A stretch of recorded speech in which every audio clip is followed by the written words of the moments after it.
Hello મિત્રો, સ્વાગત છે તમારું તમારી પોતાની યુટ્યુબ ચેનલ ખેડૂત પોઈન્ટ. વાત કરીએ આજના મોટા સમાચારોની, તો આંબાલાલ પટેલ દ્વારા એક ખૂબ મોટી આગાહી કરવામાં આવી રહી છે. એમનું કહેવું છે કે આંધી વંટોળ સાથે વરસાદ પડી શકે. રાજ્યમાં 24 એપ્રિલથી 27 એપ્રિલ સુધી ગરમી વધ્યા બાદ 4 મે સુધી ગરમી ઓછી રહેવાની આગાહી કરાઈ છે, જે બાદ 4 મે બાદ ફરી ગરમીમાં વધારો જોવા મળે. રાજ્યમાં અંગ દજાડતી ગરમી પડી રહી છે. હવામાન નિષ્ણાત આંબાલાલ પટેલની આગાહી મુજબ 10 થી 14 મે વચ્ચે ઉત્તર અને મધ્ય ગુજરાતમાં આંધી વંટોળ સાથે વરસાદ વરસી શકે છે. 10 થી 14 મે વચ્ચે હવામાન પલટ્યા બાદ ફરી 20 મે બાદ ગરમીમાં વધારો થાય. આગળ વાત કરીએ તો હવામાન વિભાગ તરફથી પણ આગાહી આવી રહી છે. અમદાવાદ સહિત સમગ્ર ગુજરાતમાં ગરમીએ પોતાનું સ્વરૂપ બતાવ્યું છે, ત્યારે ગુજરાતના 3 શહેરોનું તાપમાન 42 ડિગ્રીને પાર પહોંચ્યું છે. હવામાન વિભાગે આગાહી કરી છે કે દેશના પૂર્વ ભાગો જેમાં પશ્ચિમ બંગાળ, ઓડિશા, આંધ્રપ્રદેશ, તેલંગાણા, તામિલનાડુ, છત્તીસગઢ, ઝારખંડ અને ગુજરાતમાં આગામી 3 થી 4 દિવસ સુધી હીટવેવની સ્થિતિ યથાવત રહેશે.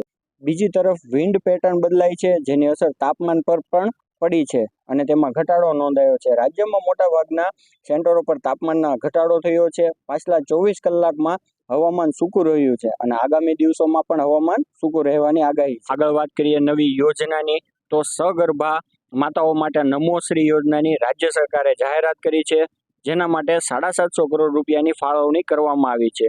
જેના અંતર્ગત SC, ST, NFSA અને PMJY સહિતના સગર્ભાને 12,000ની સહાય, સામાજિક ન્યાય અને અધિકારિતા વિભાગ માટે 61,093 કરોડની જોગવાઈ કરવામાં આવી છે.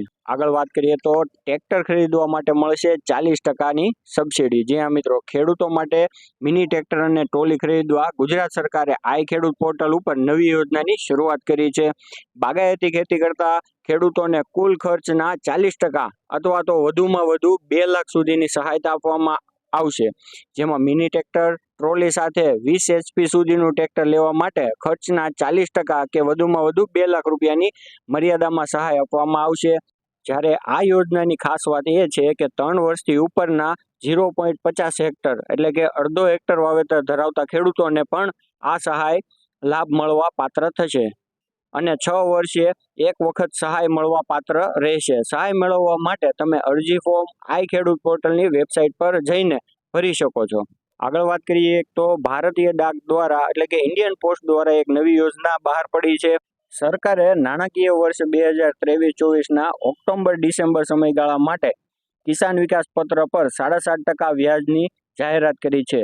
જો તમે કિસાન વિકાસ પત્રમાં 115 મહિના માટે રોકાણ કરો છો તો તમારા પૈસા બમણા થઈ જશે. કિસાન વિકાસ પત્ર યોજના પોસ્ટ ઓફિસની સ્કીમ હોવાને કારણે તેમાં પૈસા ડૂબી જવાનો કોઈ ખતરો નથી અને મેચ્યોરિટી સુધી પૈસા ડબલ થઈ જાય છે. વ્યાજ દરમાં વધારા પહેલા કિસાન વિકાસ પત્રમાં પૈસા 120 મહિનામાં બમણા થતા હતા, પરંતુ હવે વ્યાજ દર વધવાથી પૈસા બમણા કરવાનો સમયગાળો ઘટતો જાય છે અને હવે 115 મહિનામાં પૈસા બમણા થઈ જશે. ઉદાહરણ તરીકે, જો કોઈ વ્યક્તિ કિસાન વિકાસ પત્રમાં 115 મહિના માટે 1 લાખ રૂપિયાનું રોકાણ કરે છે, તો મેચ્યોરિટી પર એટલે કે 115 મહિના બાદ તે વ્યક્તિને 2 લાખ રૂપિયા મળશે. કિસાન વિકાસ પત્રમાં તમે 1,000 રૂપિયાથી રોકાણ કરી શકો છો. મહત્તમ રોકાણની કોઈ મર્યાદા નથી, એટલે કે તમે તમારી ઈચ્છામાં આ પ્રમાણે રોકાણ કરી શકો છો. કિસાન વિકાસ પત્રમાં તમને ટેક્સ છૂટનો પણ ફાયદો મળે છે.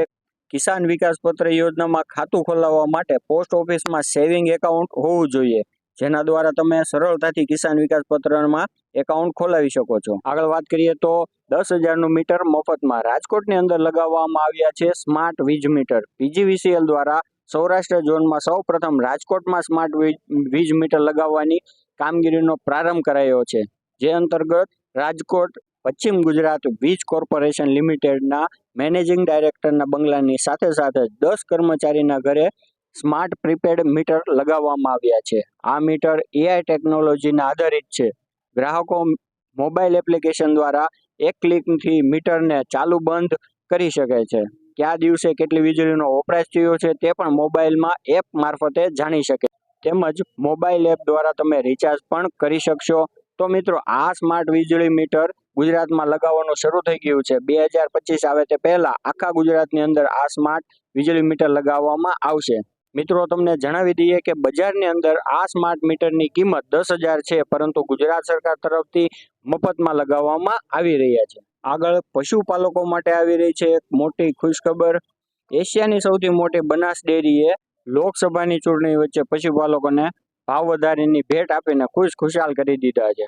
બનાસ ડેરીએ દૂધના ફેટમાં પ્રતિ કિલો દીઠ 15 રૂપિયાનો વધારો કર્યો છે. આ સાથે જ પશુપાલકોને 805 રૂપિયાને બદલે હવે 820 રૂપિયાનો ભાવ વધારો મળશે. દૂધના ભાવમાં ભાવ વધારો થતા પશુપાલકોમાં એક ખુશીની લહેર જોવા મળી રહી છે. વાત કરીએ ખેડૂતો માટે એક નવી લોન યોજનાની, તો દેશમાં ખેડૂતો માટે સૌથી વધુ લોકપ્રિય કેસીસી લોન યોજના બાદ કેન્દ્ર હવે બીજી મોટી લોન યોજના લઈને આવ્યું છે અને આ યોજનાનું નામ છે ઈ કિસાન ઉપજ નિધિ યોજના. ખેડૂતો માટે ગુજરાત રાજ્ય દ્વારા આ નવી લોન યોજના બહાર પાડવામાં આવી છે. આ યોજના હેઠળ હવે ખેડૂતોને લોન મળશે. જે ખેડૂતો વેરહાઉસની અંદર પોતાનો માલ સાચવતા હોય અથવા તો ગોડાઉનની અંદર પોતાનો માલ સાચવતા હોય તેવા ખેડૂતો આ લોન યોજના હેઠળ લોન મળવા પાત્ર રહેશે. કેન્દ્રીય મંત્રી પિયુષ ગોયલે કહ્યું કે આ લોન યોજના હેઠળ ખેડૂતોને કોઈ પણ ગેરંટી વગર સરળતાથી 7% વ્યાજ દરે લોન મળશે અને જો ખેડૂતોએ કેસીસી યોજના હેઠળ કોઈ લોન લીધી હોય તો પણ તે વેરહાઉસ દ્વારા આપવામાં આવેલી રસીદના આધારે આ લોન લઈ શકે છે. આગળ વાત કરીએ તો આ કાર્ડમાં મળશે 2 લાખ વીમો. અસંગઠિત ક્ષેત્રમાં કામ કરતા લોકોને આર્થિક સુરક્ષા આપવા માટે સરકારે વર્ષ 2000માં ઈ શ્રમ કાર્ડ યોજના શરૂ કરી હતી. આ યોજનાને ઘણો પ્રતિસાદ મળ્યો છે અને અત્યાર સુધીમાં 29 કરોડ ઈ શ્રમ કાર્ડ બનાવવામાં આવ્યા છે.